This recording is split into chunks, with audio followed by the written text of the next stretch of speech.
Chief Executive Officers brief President Bola Tinubu on latest developments in agencies. Bandits adopt students at Confluence University of Science and Technology in Kogi State. Senate proposes legal framework to protect domestic workers in Nigeria.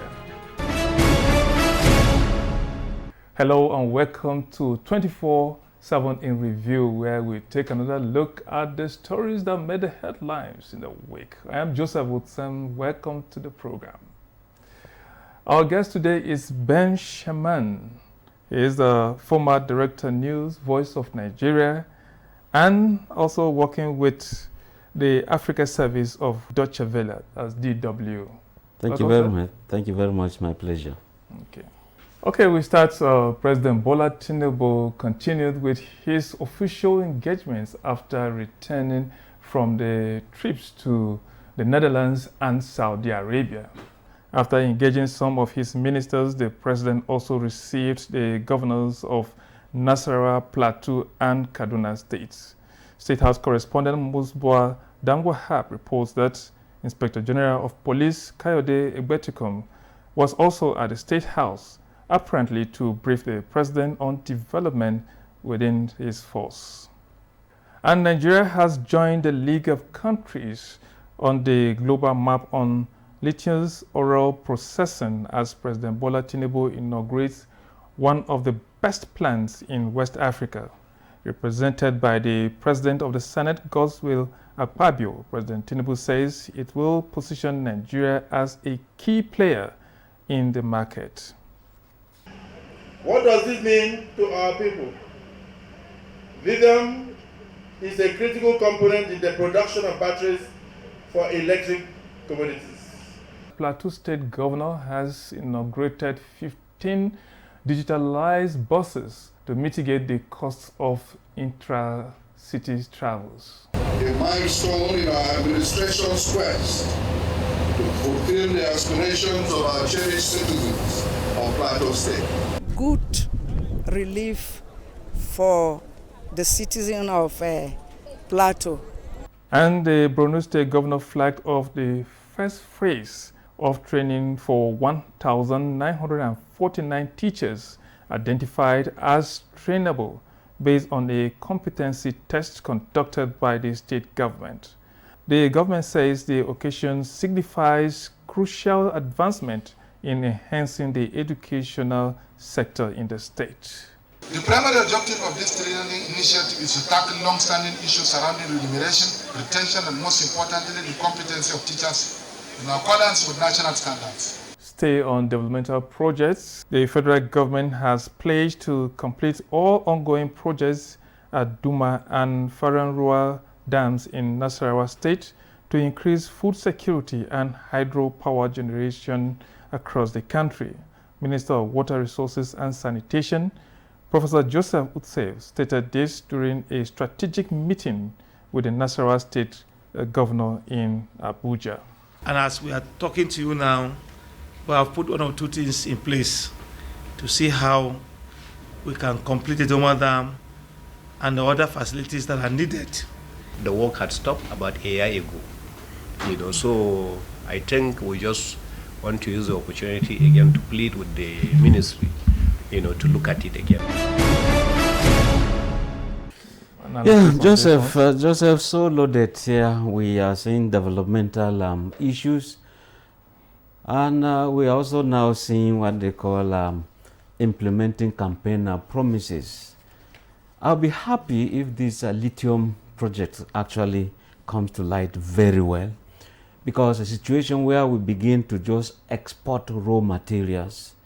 I saw that the Minister of Solid Minerals, Dele Alake, was saying that anything that has to be produced abroad with our raw materials from this place we need the companies set up in Nigeria, and that is what they are out to do.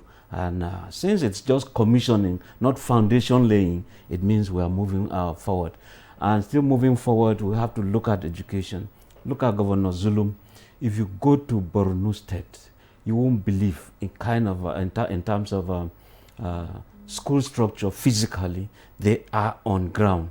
And it is a kind of a challenge to Boko Haram. The epicenter of Boko Haram is in Borno State. They're saying no to Western education, and the governor is there saying, look, we have to have education no matter what. And that's why you are seeing that physically the structures are there, and the next thing is having the teacher has been trained. At the point he just realized that too many of them were not trained, so he decided that many of them will be trained, and that is why you're seeing all of that. And moving to the Plateau, Governor Caleb Mufang, yes, for him to have launched Teen City buses is good because it will serve the people. But again, we're talking of Teen City, that's just itself. What about other areas? I mean, some people will be saying Plateau is just not just alone. It has to be the entire state, and even beyond, because you also have the Plateau riders that must go to Sokoto, go to Lagos, go to Port Harcourt, and some other Maiduguri Anko. So that is it.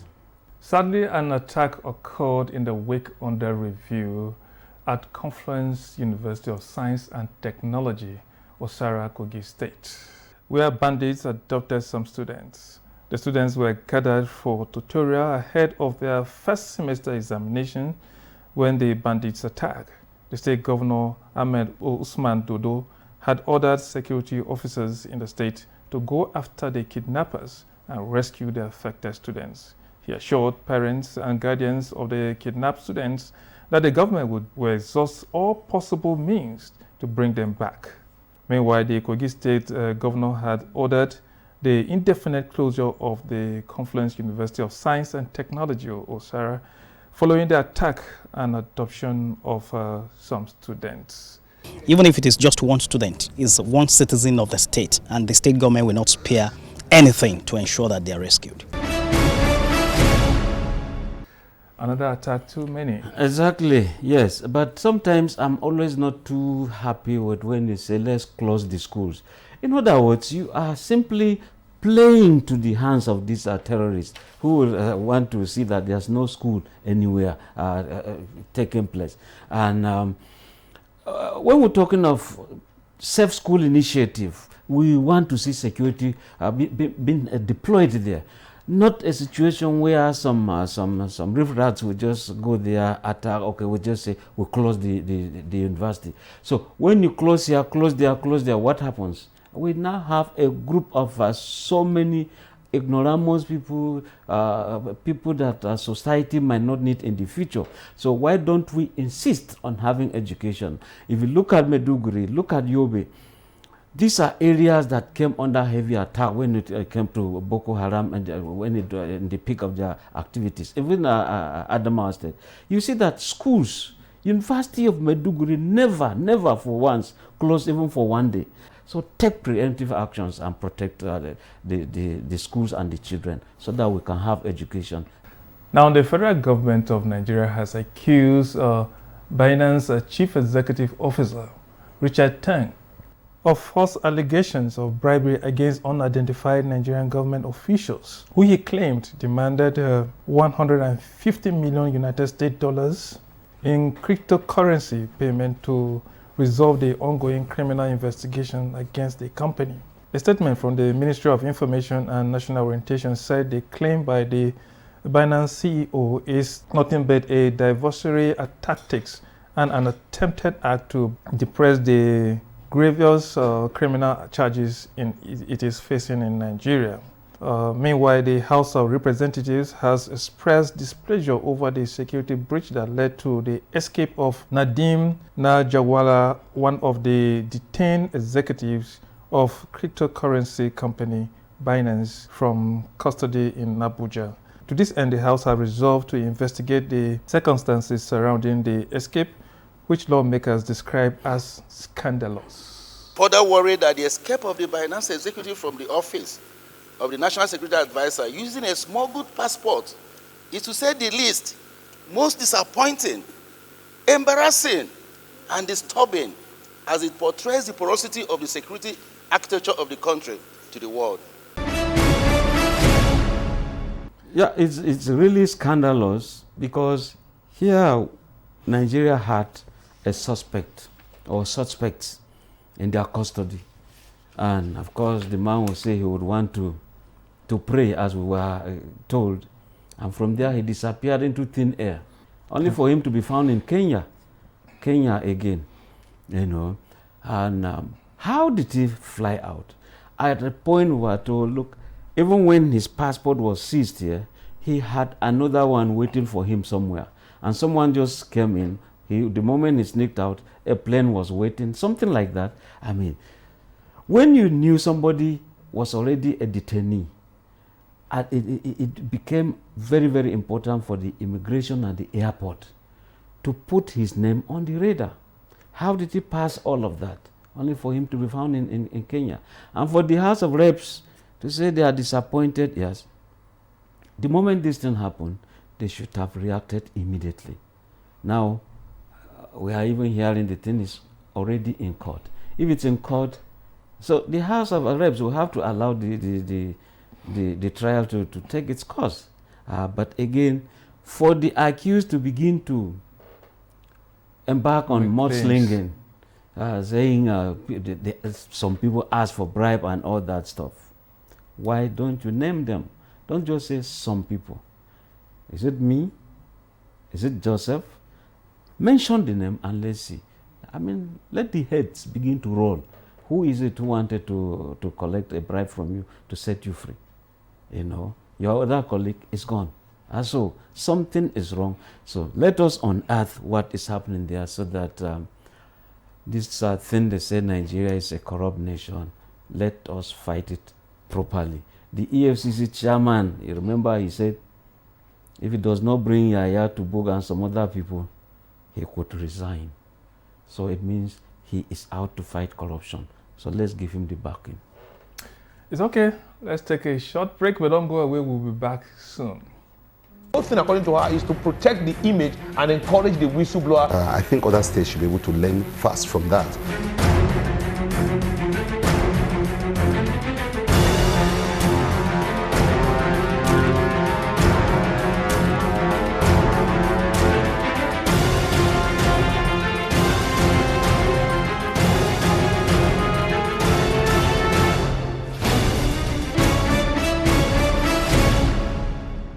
Welcome back to 24/7 in Review, where we take another look at the stories that hit the headlines in the week under review. Now, the Senate passed a bill to amend the National Drug Law Enforcement Agency Act with provision for stiffer penalties on drug offenders. Section 11 of the Act, as amended, prescribed death sentence on any person found guilty of illegal importation, production, manufacture, processing, planting, or growing of drugs. Instead of imprisonment for life, it should be to be sentenced to death. To make it a capital offense. Still on security, the Delta State government confirmed that the Nigerian Army had withdrawn its officers and men from Okwama community. The governor made this known to journalists in Government House, Asaba. Lieutenant General Lagbaja on Monday, 6th of May, and as of today, 8th of May 2024, the military have withdrawn. With this development, the people of Okwama can now safely return to their homes and begin the process of reintegration and rebuilding their homes. And the federal government says it is aware of false alarms being raised in some quarters, alleging discussion between the federal government and some foreign countries on setting up foreign military bases in the country.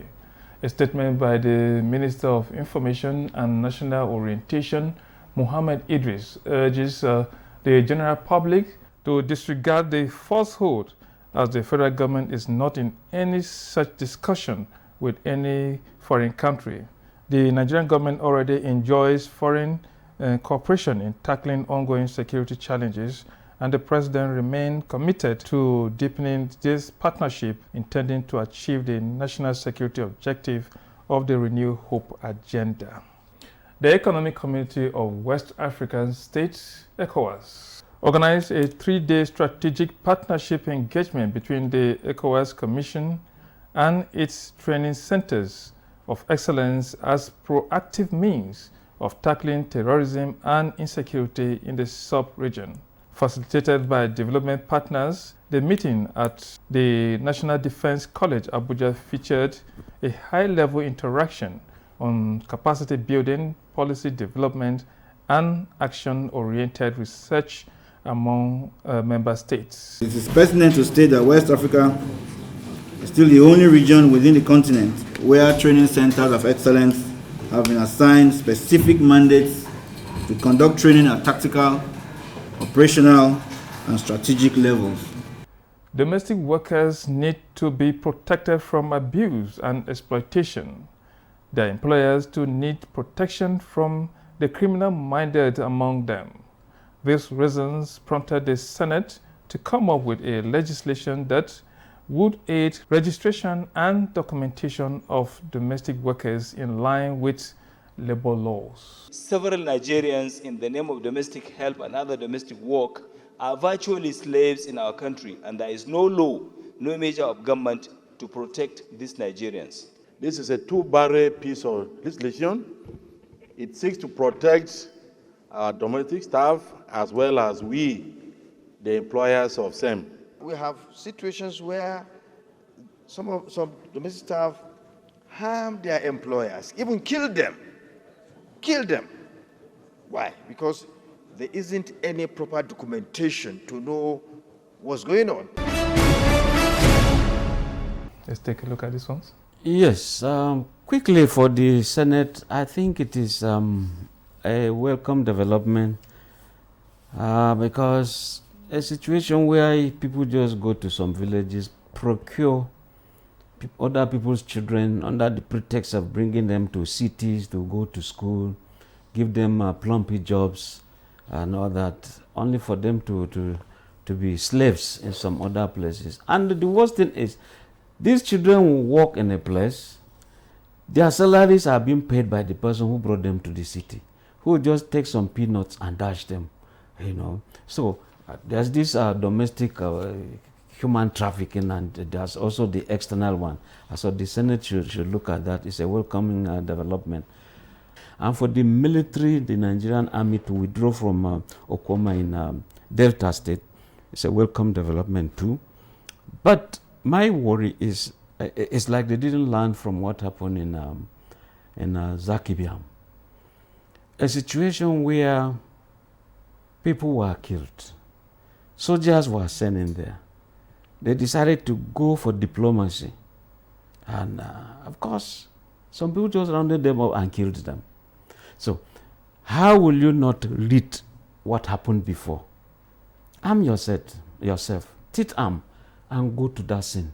Whoever brings joke, you joke in a very superior way. Whoever tries to mess up with you, you mess him up properly. You know? So you just went there, negotiation. When indeed the soldier is not known for diplomacy, I think that tactic was wrong, as far as I'm concerned. Good thing they have now withdrawn, but will there be peace? Let's try and see. We'll find out what is happening there. Okay, now politics.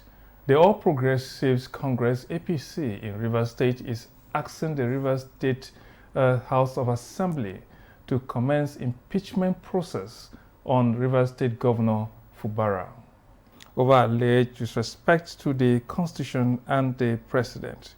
Caretaker chairman of the party, Tony Okocha, made the call at a press briefing in Port Harcourt, Rivers State. When the President said the Assembly has autonomy, don't interfere with their funding, isn't that constitutional? When the President says the local government must be run by elected representatives, isn't that constitutional? Now, what the governor was implying clearly was the fact that he had been running River State without the legislative arm. And the national leadership of the People's Democratic Party, PDP, reacted immediately to the call at a media briefing in Abuja over a declaration by the chairman of the All Progressives Congress, APC, in River State, Tony Okocha, directing the impeachment proceedings to commence against the governor of River State, describing it as undemocratic and condemnable. What is PDP doing? PDP as a law-abiding party. What we do is to respect the law and follow the rule of law. Who survives, who blinks first is the issue. Now, here you are, you had an assembly of PDP, lawmakers. Suddenly, you crossed over to APC. And when the law says, if you so live that way, then you have to relinquish your position. So you took that and left. And who would have kind of done that? Even the speaker himself followed them that time. So you can see the problem. Now, the governor also looked at it. Okay, you sit at a parliament to impeach me, having the executive powers. I mean, he decided, let's restructure the parliament itself. And you could see what happened, some demolitions. So no place for them to sit. So why is River State having all of this? Is this really what Nigerians sent them to do?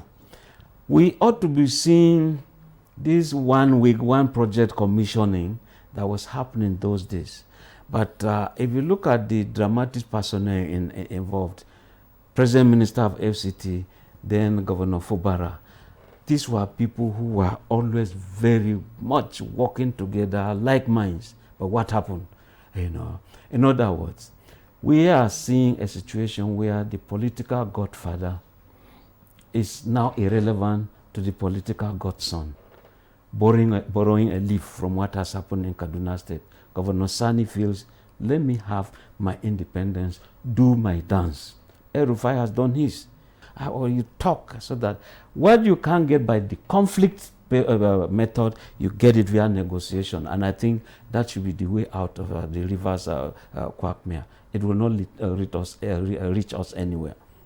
Now let's take a look at stories that made headlines in other parts of the globe. United States of America pauses bomb shipment to Israel amid concern over Rafah invasion.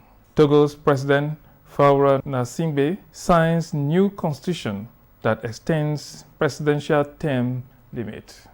Chad junta chief wins presidential vote, and new rounds of talk takes place between South Sudan and rebels. Yeah, you see, let me talk of South Sudan, the youngest country in Africa. At independence from main Sudan, people thought it was just going to be so nice. But suddenly the wars were all over the place. And even main Sudan, you can see what is happening there. What we used to have as the Janjaweed causing mayhem in Darfur was used again to start dealing with opposition by al-Bashir that time. And al-Bashir is not there. That group is still causing the problem in Sudan. But back to South Sudan.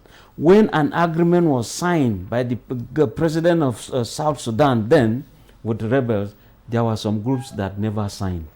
These are the remnants of these groups that are now going to talk in Kenya to see that South Sudan now has peace. We pray it works. African solution to African problems, so to speak. Okay, briefly, just give us your story of the week.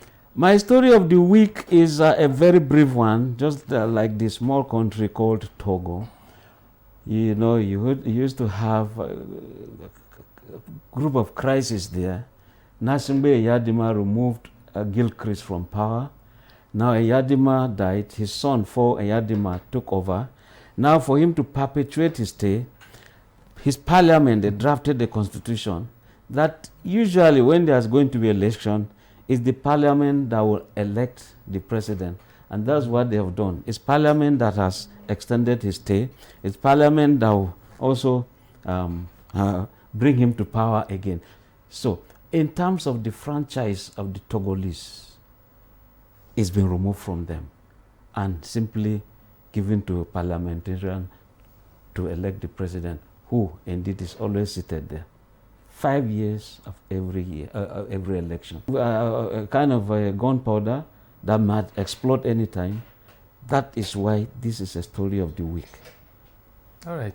Thank you so much, Ben Shaman, former Director of News, Voice of Nigeria, and now working with Africa Service Deutsche Welle as DW. Thank you for coming to 247 again. My pleasure, Joseph Oten. Thank you very much. Thank you, viewers.